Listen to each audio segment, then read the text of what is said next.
Hello guys. கோதினி கிராமம் இதை கடவுளின் தேசம் என்று அழைக்கப்படுகிறது. கேரளாவில் உள்ள கோதினி கிராமத்தில் 250 ஜோடி இரட்டையர்கள் இருக்கிறார்கள். இந்த கிராமத்தின் சிறப்பே இங்கு பிறக்கும் இரட்டை குழந்தைகள் தான். இந்த கோதினி கிராமத்தில் முஸ்லிம் மக்கள் தான் அதிக அளவில் வாழ்கின்றன.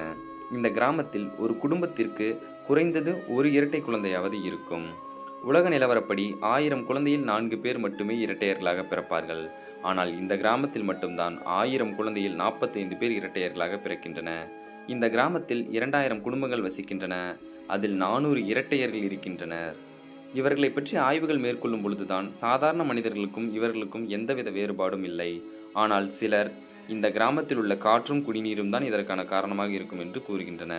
ஒரு குறிப்பிட்ட ஆய்வுகளுக்கு பிறகு பெண்கள் அதிக இரட்டை குழந்தைகளாக பிறப்பதற்கு காரணம் உள்ளூரில் விளையும் ஒரு வகை கிழங்குதான் என்று கூறப்படுகிறது.